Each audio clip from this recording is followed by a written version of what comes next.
Hello दोस्तों, मैं आपका बहुत बहुत स्वागत करता हूं आपके अपने चैनल एल्गोरिथम्स पर। आज अपन ये सीखेंगे कि एल्गोरिथम्स पर हेज कैसे लगाई जाती है। सबसे पहले ये जानते हैं कि हमें हेज की जरूरत क्यों है। देखिए, हेज की जरूरत हमें इसलिए ताकि हम हमारे मार्जिन पर ज्यादा ट्रेड कर सकें। मतलब अगर आपको थोड़ा सा एक्स्ट्रा लिवरेज लेकर के ट्रेड करना है तो ही हम हेज का उपयोग करते हैं। पहले मैं आप लोगों को सजेस्ट करूंगा कि सबसे पहले आप जो है एक बार बिना हेज करके ट्रेड करें, ताकि आपको क्लियर सिचुएशन समझ में आ जाए कि मार्केट कितना प्लस कितना माइनस देता है। जैसे ही हम हेज लगाते हैं वैसे ही हम हमारे मार्जिन को लगभग लगभग 1/3 या फिर हाफ से कम कर देते हैं। ये चीज का ध्यान रखना है। अगर हम 1 लाख रुपए में एक लॉट कर रहे हैं तो हेज लगाने के बाद हम मात्र 1,20,000 रुपए में 2 लॉट कर पाएंगे। तो इसके हिसाब से जो है हमें हेज लगानी है। चलिए समझते हैं कि बैंक निफ्टी पर मैं हेज कैसे लगाऊंगा। हेज का मतलब क्या है कि अगर मैं 1.5% स्ट्रेंगल कर रहा हूं तो मैं क्या कर रहा हूं, एक call option in the money और एक put option in the money short कर रहा हूं। जैसे ही मैं ये वाली स्ट्रेटेजी को लगा दे रहा हूं, मेरे को क्या चाहिए कि एक कॉल ऑप्शन के लिए मेरे पास एक कॉल ऑप्शन बाय होना चाहिए और एक पुट ऑप्शन के लिए मेरे पास एक पुट ऑप्शन बाय होना चाहिए। कॉन्सेप्ट बहुत ही सिंपल है, मैं फिर से रिपीट करता हूं। अगर मैंने कॉल ऑप्शन शॉर्ट करी है तो मेरे पास एक कॉल ऑप्शन बाय होना चाहिए, और अगर मैंने एक पुट ऑप्शन शॉर्ट करी है तो मेरे पास एक पुट ऑप्शन बाय होना चाहिए। तो चलिए समझते हैं।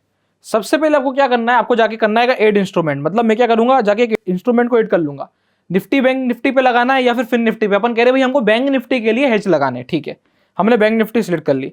बैंक निफ्टी सिलेक्ट करने के बाद ऑटोमेटिकली आधे से ज्यादा काम यहाँ पर हो चुका है। एमआईएस ऑर्डर होना चाहिए, एमआईएस ऑर्डर है।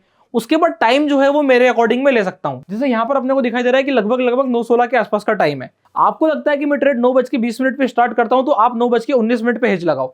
आपको लगता है कि नहीं मैं ट्रेड 9:17 पे स्टार्ट करता हूं तो आप 9:16 पे हेज लगाओ। ऐसे ही अपने टाइम के अनुसार आप जो है हेज लगा सकते हैं। डेल्टा न्यूट्रल 9:22 पे स्टार्ट होता है तो आप चाहो तो 9:21 पे हेज लगाओ। ऐसे में मैं ये मान के चलता हूं कि भाई मैं जो है ट्रेड अपना शुरू करता हूं 9:20 पर, तो मैं हेज लगाऊंगा 9:19। तो मैंने क्या करा, अपने हेज का टाइम सेट कर लिया कि भैया ये कर दिया मैंने 9:19, ठीक है। तो 9:19 पे मेरी हेज आनी चाहिए, ठीक, डन। कब कटनी चाहिए, तो काटने का टाइम भी मैं अपने अनुसार सेट कर सकता हूं। अगर मेरे ट्रेड 3:10 पे कटते हैं तो मैं चाहूं तो 3:11 पे हेज काट सकता हूं। सबसे इसमें इंपॉर्टेंट पॉइंट क्या है कि गलती ये नहीं करनी कि हमने हेज का टाइम अपनी स्ट्रेटेजी के पहले रख दिया है। कभी भी जो है अपने हेज का टाइम अपनी स्ट्रेटेजी के पहले मत रखें। अगर स्ट्रेटेजी 3:10 पे कट रही है तो 3:11 पे हेज कटने चाहिए। अगर स्ट्रेटेजी 3:14 पे कट रही है तो 3:15 हमारे हेज के कटने का टाइम होना चाहिए। मतलब हेज आएंगे पहले और जाएंगे बाद में। इतना क्लियर। तो अभी मैंने टाइम जो है 3:15 एज इट इज रख दिया है। अब अपन नीचे आते हैं। देखिए, एक तो भैया सेल आ रहा है, सेल की जगह पे हम सबसे पहले क्या करेंगे, बाय करेंगे। इतना विशेष ध्यान रखना है। उसके बाद मैं एक और लेग ऐड करूंगा। एक और लेग ऐड करने में मैं यहां पे क्या करूंगा भाई, इसको भी कर दूंगा भैया बाय। क्यों?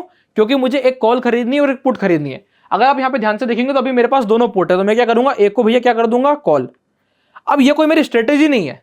अगर आप लोगों को लग रहा है कोई स्ट्रेटेजी, तो भाई कोई स्ट्रेटेजी नहीं। हम क्या कर रहे हैं, सिर्फ और सिर्फ एल्गो को ऑर्डर दे रहे हैं कि देखो भाई ऐसे हेज लगाओगे तो अपने मार्जिन को बढ़ा पाओगे। तो यहां पर अब मैं क्या करूंगा, सबसे पहली चीज तो ये जो है भैया एसएल नहीं होना चाहिए, जीरो, कोई स्टॉप लॉस नहीं है, क्योंकि भाई हेज है, स्ट्रेटेजी थोड़ी ना है। तो यहां पर कोई भी स्टॉप लॉस मेरा नहीं है, ठीक। अब भाई एटीएम खरीदूंगा, नहीं खरीदूंगा, एटीएम मुझे थोड़ी ना खरीदना है, मुझे क्या करना है, हेज खरीदना है।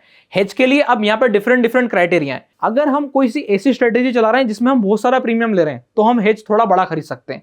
अगर हम कोई ऐसी स्ट्रेटेजी चला रहे हैं जिसमें कि हमें छोटे प्रीमियम रिसीव कर रहे हैं तो उसके लिए हम हेज और दूर का खरीदेंगे। मैं आप लोगों को एक आइडियल सिचुएशन दे देता हूं। आप ये दो कंडीशन पे किसी पे भी जाके हेज लगा सकते हो। पहला है ओटीएम 1500 और दूसरा है ओटीएम 2000। अपन लगाते हैं अभी हाल के लिए ओटीएम 1500। तो देखिए ओटीएम 1500 कैसे लगाएंगे। जब मैं पी साइड पे आऊंगा, इसको नीचे स्क्रॉल डाउन करूंगा और बोलूंगा भाई ये रहा मेरा ओटीएम 1500, तो इसको मैंने सिलेक्ट कर दिया। उसके बाद यहां पर भी आया कॉल साइड और क्या सिलेक्ट किया, बोले ओटीएम 1500। तो मैंने पुट ऑप्शन के लिए और कॉल ऑप्शन के लिए दोनों के लिए क्या सिलेक्ट कर दिया है, ओटीएम 1500।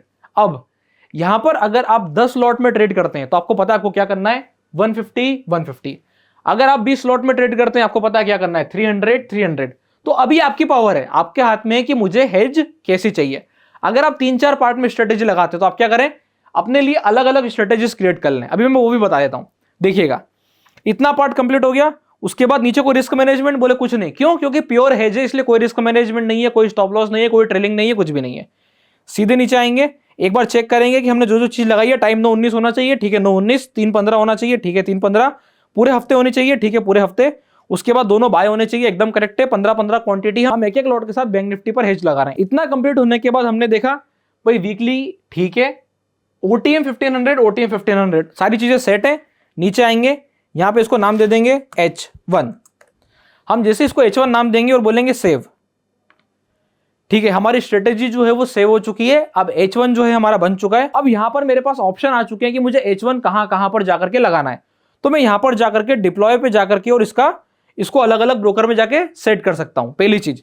दूसरी चीज, अगर अंदर मैंने एक लॉट रखा है तो मैं यहां पर भी अपने अनुसार लॉट रख सकता हूं। जैसे अगर मैंने यहां पर अंदर 15 क्वांटिटी रखी पर मुझे बाहर से 10 लॉट लगाने, तो मैं यहां पर भी 10 लॉट सिलेक्ट कर सकता हूं। तो वो आपके हाथ में पावर है। अगर आप अंदर 10 लॉट रख देंगे तो आपको यहां पे कुछ चेंज करने की जरूरत नहीं है, सीधे ब्रोकर को कनेक्ट करना है, लाइव करनी है स्ट्रेटेजी को और उसके बाद जाके डिप्लॉय कर देना है। और अगर आप अंदर 15 क्वांटिटी रखते हैं तो आप यहां पे जाके 10 क्वांटिटी करके 10 का मल्टीप्लाई लगा के ब्रोकर सिलेक्ट करके और जाकर के डिप्लॉय कर सकते हैं। तो ऐसे जो है आपका हेज डिप्लॉय हो जाएगा।